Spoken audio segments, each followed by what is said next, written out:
Swayam Prabha. Digital India. Educated India.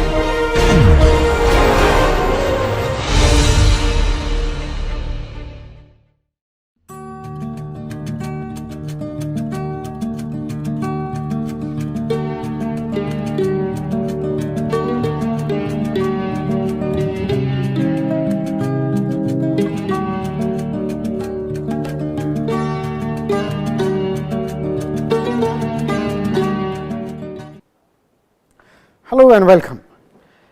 We are on the third session on lean startup. Today we are going to discuss about primarily the genesis of lean. Lean philosophy has been there since time antiquity, but then most of us think that we all know about lean and there is no need for us to even learn about it. Unless we know the genesis as to how lean was evolved and under what circumstances and what kind of industrial transformation lean has led to, it's difficult really to appreciate its impact on making industry profitable, making venture profitable and successful. So, let us move forward.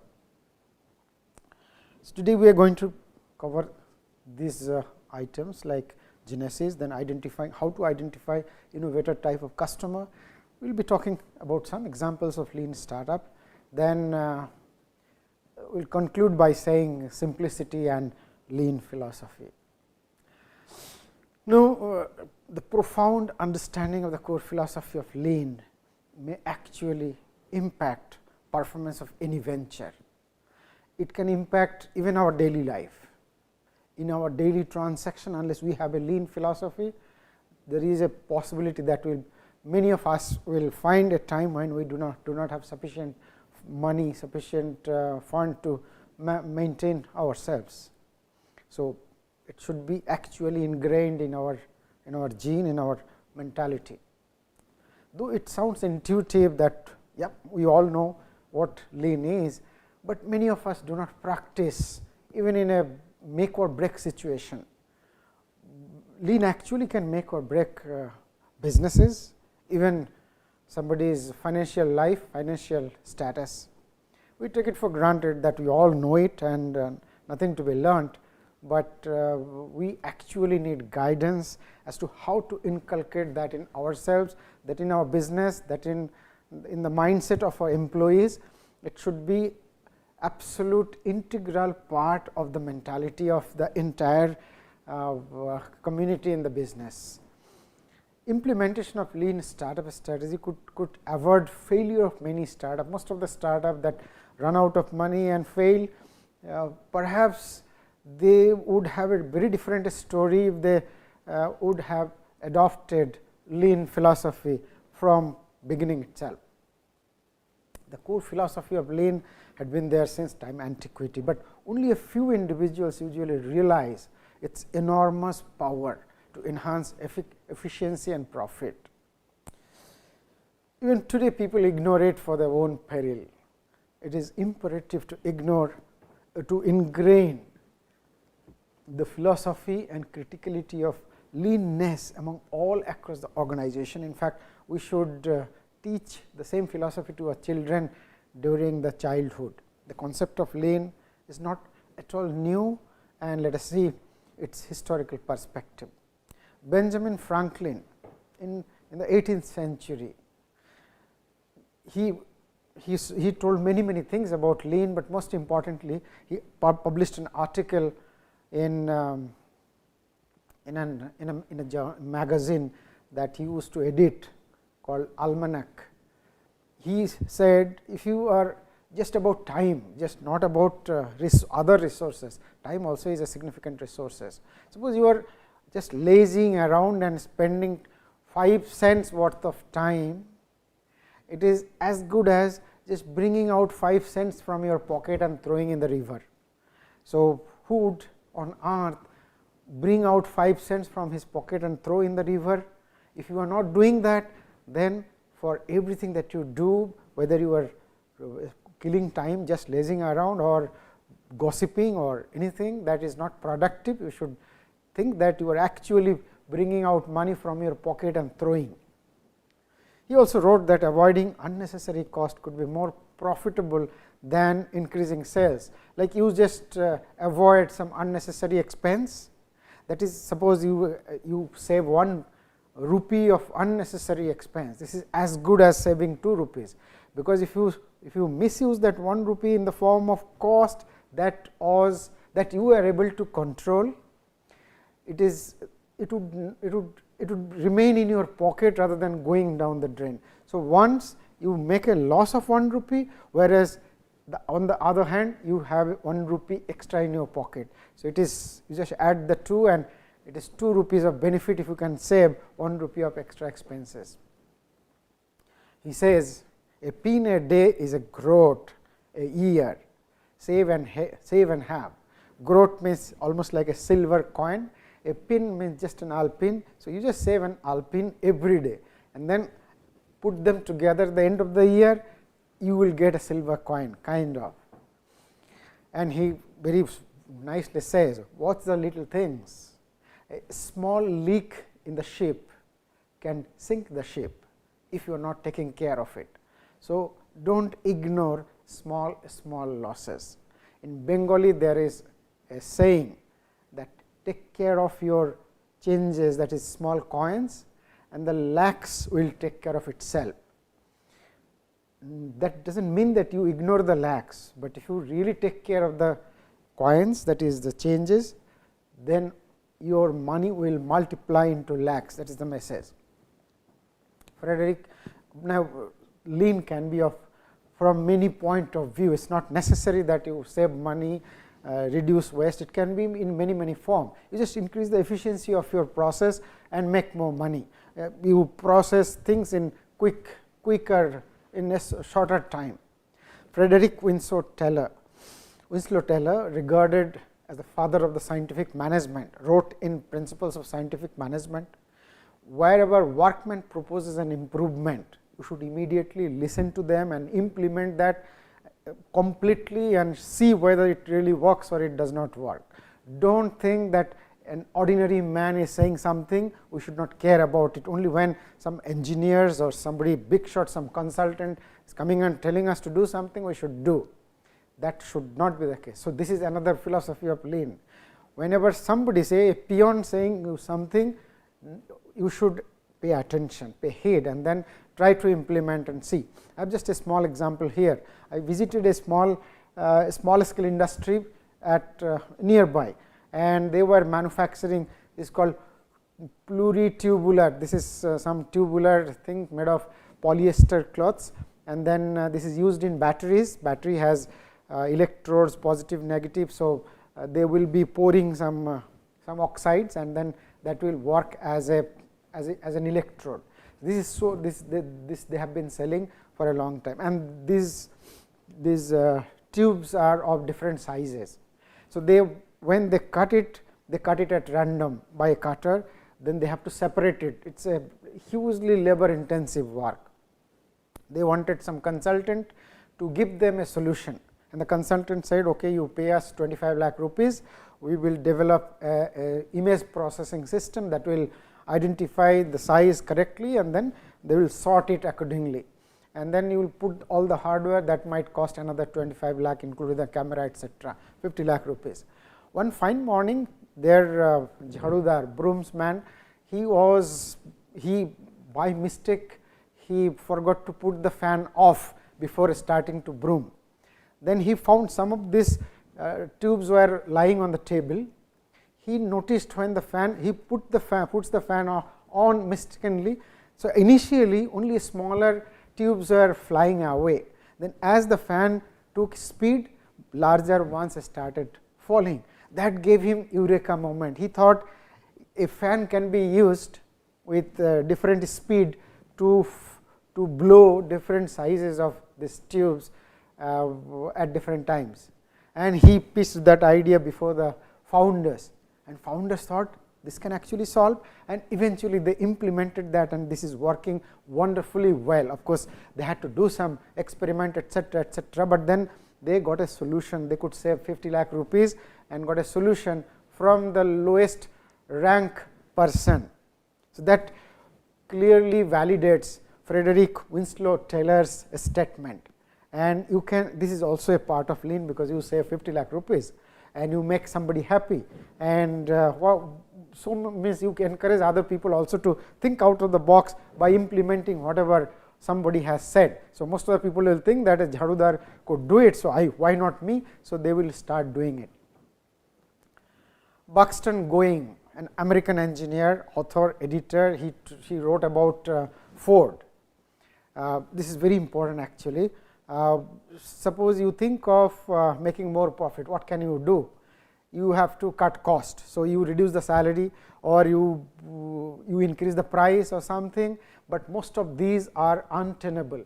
You will reduce the salary, people will not work. You reduce raw material cost, raw material quality will degrade. So, how can we do it? Whereas, what Ford did, they increased the salary, they reduced the price, they made more profit simultaneously by one stroke.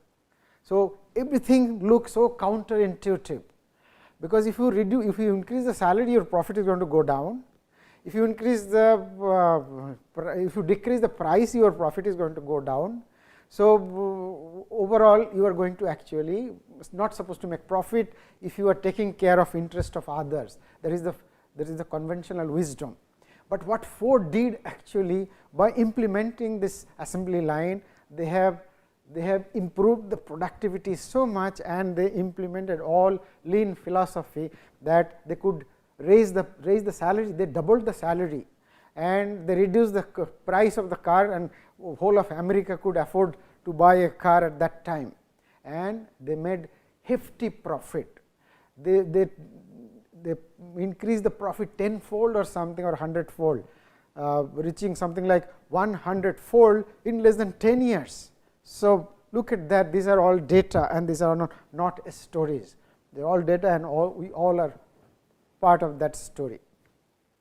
Ford himself espoused lean philosophy with an example. He talked about farmers. Farmers do so many things without really knowing that they are actually wasting time. Something like, suppose somebody is sowing some plant, or say planting some saplings. So, he will take a bundle of that, then he will continue to plant, and then at the end he will come back to pick up another lot. So, he will not estimate how much time he is actually wasting in between these two, walking around and doing some labor, fruitless labor, etc., etc. And Ford suggested that, or he just guesstimated that about 5% of the time is actively utilized. Remaining time goes unutilized, or maybe doing unnecessary things, wasting energy, wasting time. So, their output actually is low. If farmers really estimate how much of this idle time that they are spending, their productivity may go up, their income may go up, their lot will be much better. Lean actually, even though it started long back, but formally lean system is in a very formal way. Lean started in Japan, in Toyota textile factory. In textile factory, whenever a thread would break, the machine has to be stopped, and then thread should be repaired, and then machine will start. And nobody will know when the thread actually is broken. Some yarn is broken, nobody will know. So, after some time somebody will know, then they will repair. So, there will be some kind of a defect on the canvas, on the cloth. So, they thought this is not improving quality. So, they wanted to improve quality and reduce downtime. So, they built something by which whenever an yarn will be broken, immediately the machine will stop, immediately somebody will come and repair. So, they started thinking about lean long time back, when actually Toyota was a textile company at the beginning, and then they moved into automobile, that was much later. So, Toyota means, from Toyota's example, what kind of a slogan or what kind of message that they started sending is like, keep only what adds value to the customer. Suppose you add something and customer thinks that good, this is actually valuable compared to competitors, so I will buy this. or reduce or eliminate anything and everything that does not add value to the customer.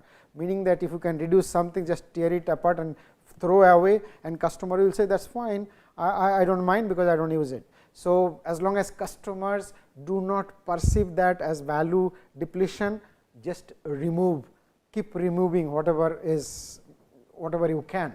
So, that is how you can add value to the customer, because now your cost of production is low, or cost of the whole thing is becoming low. So, you can sell it at lower price. So, paying low, paying less, customer gets the same value that they perceive in previous product as well. So, eventually it becomes a win-win for company, for customer.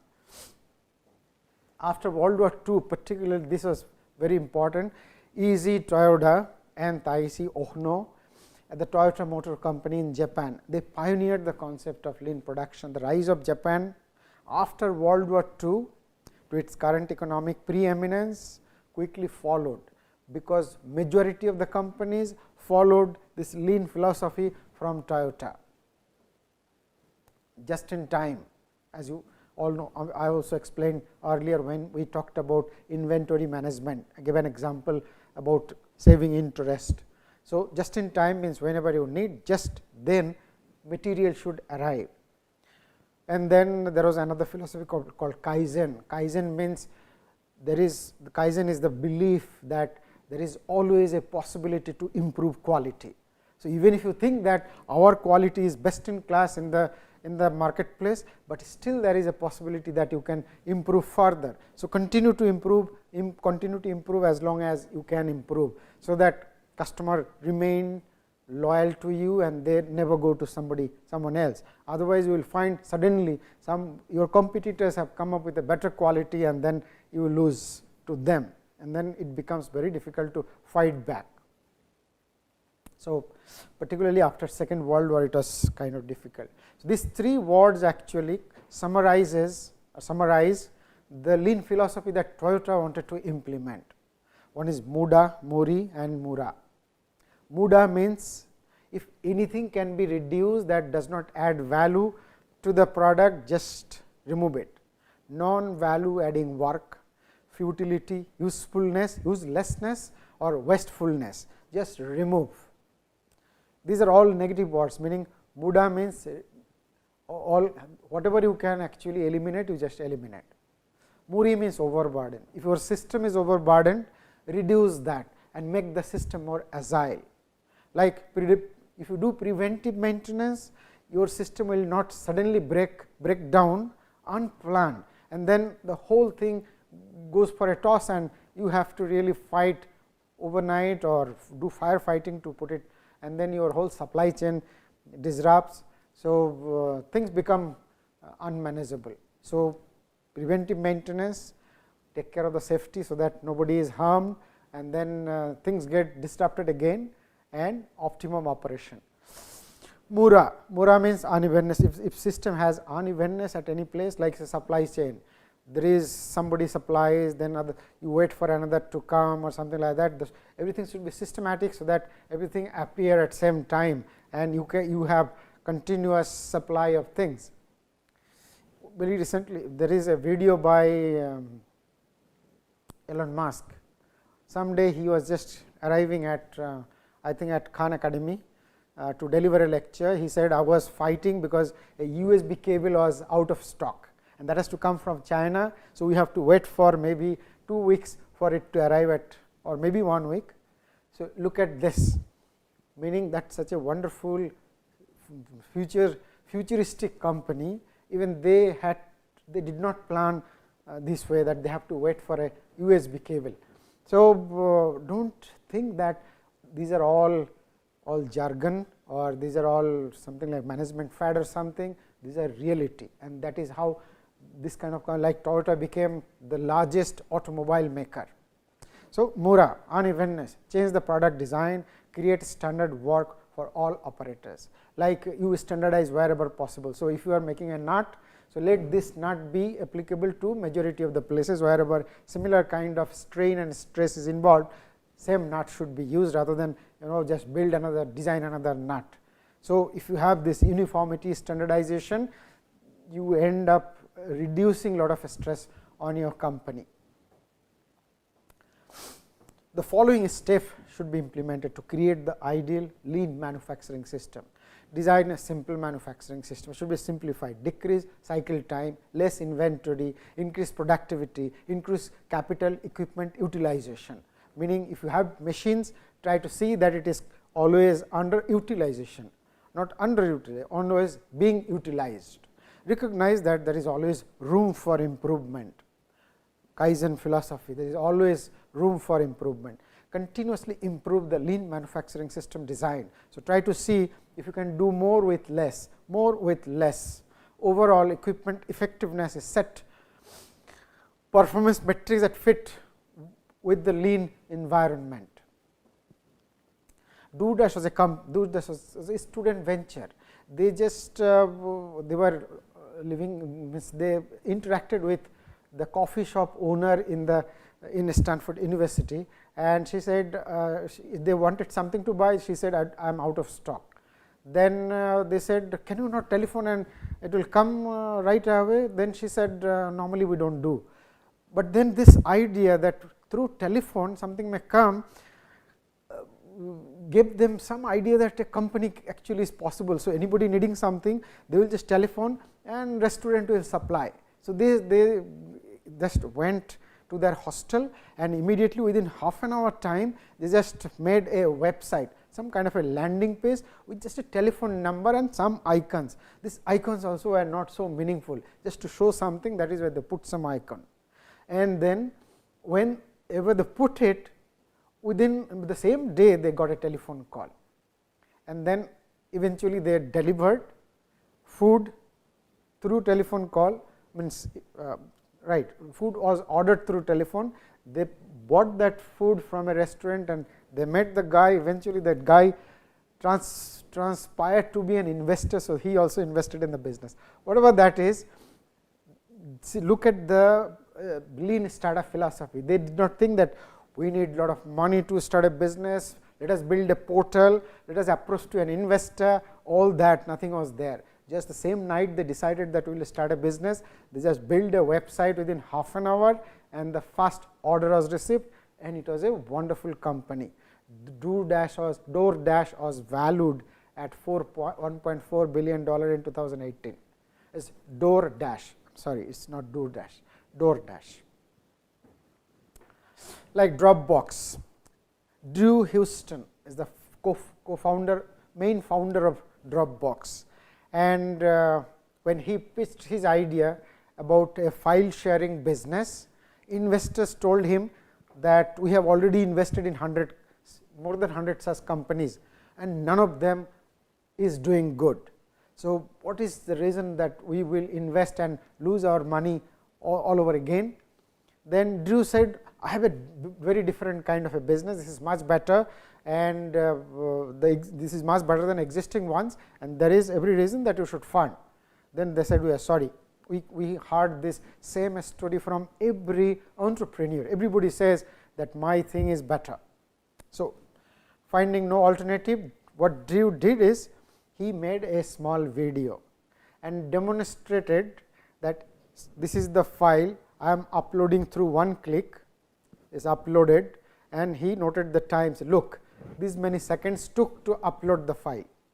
Then he from another computer, he downloaded the file. Within few seconds, the file was downloaded, and whatever the content was there, he showed that the same content was downloaded. There was no loss of data, and it came so quickly. Earlier, people mistrusted file sharing startup or file sharing websites, because the speed was very slow, and then there was lot of data loss. You download your file to find that there is no data. You put an Excel file with data, you filed a blank Excel file. But Drew Houston showed that whatever you uploaded, the same thing was downloaded, and people saw from their own eyes that it is actually happening. Immediately there were so many registrations, something like 75,000 or so in one single night. 75,000 people registered to their waiting list. They just wanted this service, and Drew Houston was yet to start that business. So, they express that yes, we are game for it and we are going to register and avail your service. With this validation, he gradually built the business in stages, validating on his way. Every time he did and validated. The market value of the company is now more than $10 billion. This data is slightly old. If you are making some kind of a website or a portal, it is better to give something like a wireframing, where you just show that these are the icons and then you click here to get this kind of a service and see whether people are interested in that service or not. You gather data in the process and get your idea validated. Like we saw Zappos, their minimum viable prototype was just images of shoes. Then Dropbox, just explain. DoorDash, MVP was just a landing page made in half an hour, spending no money whatsoever. These are refers to as concierge MVP, concierge minimum viable product. There was another company called Aardvark. It is a social search service, almost like Quora. It was, suppose you have some problem, you upload the problem and I receive this. So, I do not know the answer to that. It is an intelligent question and it requires some kind of background knowledge or talent or something. I do not know the answer. So, if I know that some of my friend actually knows the answer, I can direct it to him and he can directly answer that question. And then eventually, both people are happy, because majority of us would like to tell people that look, I know it, and we enjoy helping others through our intellectual capabilities. And the other guy who is actually struggling to find a solution, he is happy because he gets the solution, whereas other people are also happy because they could give the solution. And eventually it became a very successful company, and I think Google actually took it over. Their hypothesis was that every individual is a reservoir of knowledge that they hardly get context to share. Like some people who are, say, housewife, they are all educated, mostly educated, but then they do not go to office or try to do something. Now, you ask them some question, maybe somebody is good in chemistry, so she will be more than willing to share her knowledge, because she has learnt it, now she has nowhere to apply, she gets a chance to apply, not only that, she gets a chance to get appreciated. So, obviously, she will try to help. If she does not, she will telephone to some of her classmates, and then together they will find a solution and throw it back to you. Wonderful. That is how this business actually was a wonderful business. Look at how Angry Bird started. This is copyrighted by founders and founders. I could not find where to take where to apply for a permission, but kindly note that this is a screenshot from founders and founders. So, this was how Angry Bird started, so simple, with so little money they started, but look how it is now. Now, if you just look at the difference between the complexity and fineness and all that. So, they did not think of the fineness and the graphical wonderfulness, etc., but then they just started. So, that clearly means just do not look at the picture or anything, look at the simplicity when you can start something with less money, rather than waiting for perfecting and then approaching to the customer. You just want to solve a pain of a customer, solve it, and then gradually perfect it, solve it better and better. Remember one thing, that MVP is not similar for all the cases. One size does not fit all. So, for every business there will be different kind of MVP. For Zappos, photograph of shoe actually helped, but suppose you want to start some education business, you cannot really start with a photograph or something. You have to really convey that what value you are trying to give to your audience. So, that will matter, means you need content. Maybe you download something from somewhere, because you are not selling this as a business. So, you are not violating anybody's copyright as long as you are not exploiting for commercial purposes. Download something and then add your own value where you would like to project, whatever you would like to project as value proposition. Add that, then get it show it to students, teachers and other, get the idea validated. You how to find innovative kind of customer. You obviously know who the customers are. You have to go out and learn through real and in-person customer interaction. You have to interact with them. You have to probe deeper and deeper based on whatever answers they are giving. So, just go out, do not try to use secondary data and make some kind of a philosophy or do market research based on secondary data. That is not going to give you insight. Personal interaction will help you to find out if you are addressing a real need and solving a real problem. You will also gain insight if your solution actually resonate with your customers. In the process, you get some addresses of the customer. Eventually, when you are ready with the product, you can approach to these very people that look, we discussed and you said yes or no or whatever based on your idea I have now developed. So, you have early customers. So, customer acquisition at the beginning may be slightly shortcut if you really have some people who validated your idea.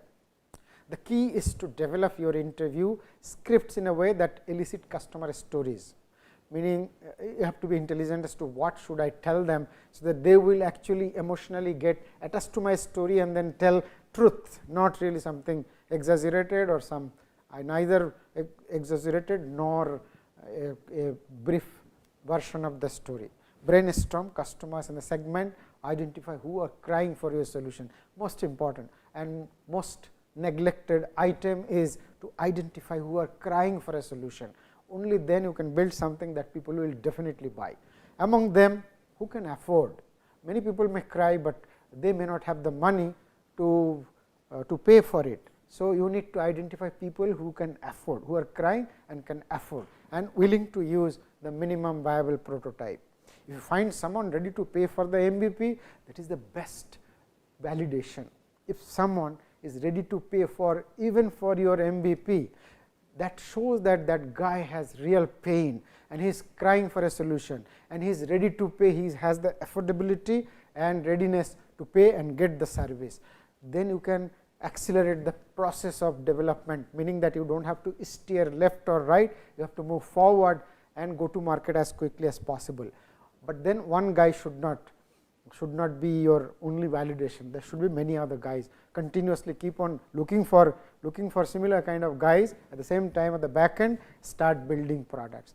Rank the willing persons and target the most suitable ones, meaning who are the most prominent people, who are the most relevant people for your. Usually, early adopters are suffering from the pain that you aim to solve, and they are aware of it, meaning that they know that they have a pain and they are actually looking for a solution. Those people are the early adopters, because they are ready. They have the pain, they know the pain and they are looking for a solution. They are the early adopters. They are likely to have the money to buy one for experimentation. Some of them will have the money and then do the experiment. Particularly if you tell them that we are a startup company and we are doing this, they will be more than excited to test and experiment, provided they have surplus money. Early adopters are usually forgiving. They do not care about aesthetic sense and all that, whether this color is right, whether the body is good, package is good or anything. They just want functionalities. If the functionality are good, even they want to show this early MVP to their friends and tell them that look, this is some company is manufacturing, I have bought this, and they feel excited about it. And other people will think that this guy is a real innovator guy, even though he will definitely not say that this is my invention, but then people value that, and people, innovator kind of customers, they enjoy to talk about it. If any of them have met some jugaad arrangement to solve their problem, that also is the right candidate for your initial evaluation, because they really have a problem, they are really looking for a solution and they have already made some kind of a jugaad. A smoke test, A/B test, these have to be done simultaneously, so that you do not move forward and waste energy resources by doing something that people will not like. Suppose you think of some website or say color of the website. Now, you may think that red is good, another person may think blue is good. So, what is good? Whether it should be classic classical or it should be modern, it should be whatever, depending on the product, depending on the customer segment. Now, you may be confused. Majority of the people do what they like. If the founders, majority of the founders like red color, they will go for red. They will think that red is the best color. Founders liking does not matter at all. It is the people who will buy, the collective likings of the people who will buy, that matters. Now, talking about colors, of course, it is very difficult to find a collective opinion that this color is good, but then about many things, your customer segment will have some kind of shared philosophy, shared liking, shared whatever. They will definitely, they will give you some data that will indicate that majority like this. So, this kind of test should be done frequently, so that whenever you are you have a confusion, number one, that whether to do go left or right, like say for example, Barack Obama's case, they had a video in one website, they had a still picture of Barack Obama alone, they have another still picture of Barack Obama with family. Now, the footfall, whatever was the footfall in different websites, but the conversion rate was maximum in the still picture with the family, in the website where they had the still picture with the family. So, obviously, that gave them that this is the right format, and then they remove all other and give this format, and their success rate was 85%. Likewise, so you should keep on doing all those kind of tests to come up with real likings of the people. Look at Google's landing page and look at Yahoo landing page. It is so much cluttered, whereas Google is so simple. So, that may or may not, I do not know, but that may, most of the people say that simplicity of this website attracts more people to come, whereas Yahoo thinks that we should provide everything, so that a guy coming here should not think that we do not have this, we do not have that, we have everything, something like that.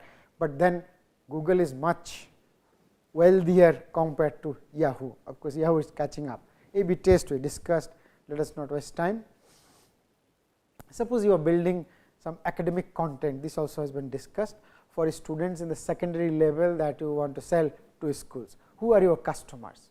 Now, who are your customers is a great question in this case, because a customer is that person who is actually paying for it, but students will not pay for it.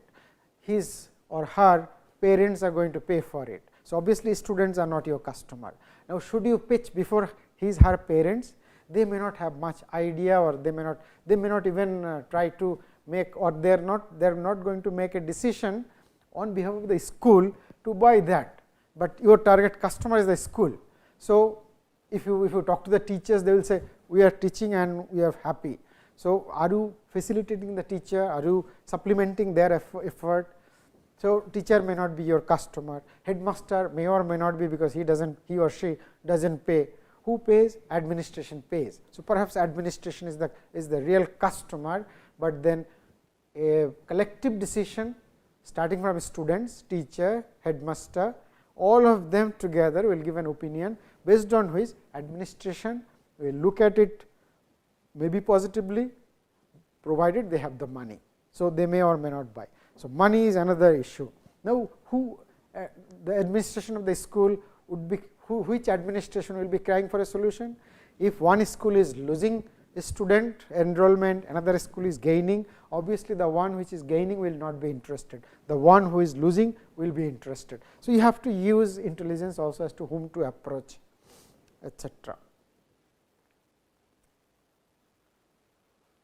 One option is to build one full course and get it customer tested. Alternately, you may download some content, this we discussed, we will move forward. Before starting to recruit experts and create lot of content, if you think that we should have some content ready before we approach to the students and other community, then you may end up spending so much money, so much effort, so much time, that this itself will translate your business into so much of cash burn, that nothing will remain to run forward, move forward. Some quotation. This is from a book. Second chances are rare. Make sure you get it right the first time around.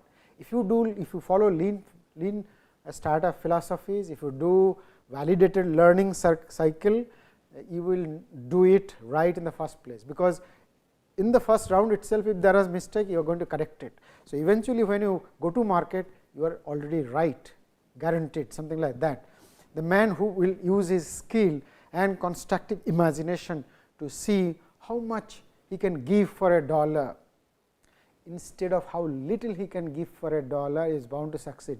Majority of us think that if I give less for $1, I am going to make more money, because by selling say 500 grams, I am making the same money rather than selling 1 kilo. So, I save 500 gram, but the winner is that guy who always think that I must be able to give more for $1 rather than less for $1. Henry Ford said this.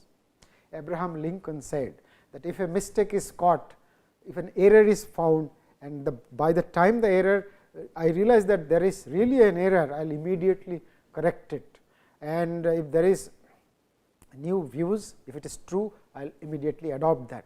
So, meaning that I will not look at the quality of the person who is telling or the depth of anything, just error, and I realize that this is an error, I will immediately acknowledge that there is an error and I will correct it. Abraham Lincoln, the greatest leader to walk on the street of this earth. Some references and few comments on conclusion, same thing that we discussed. Thank you very much.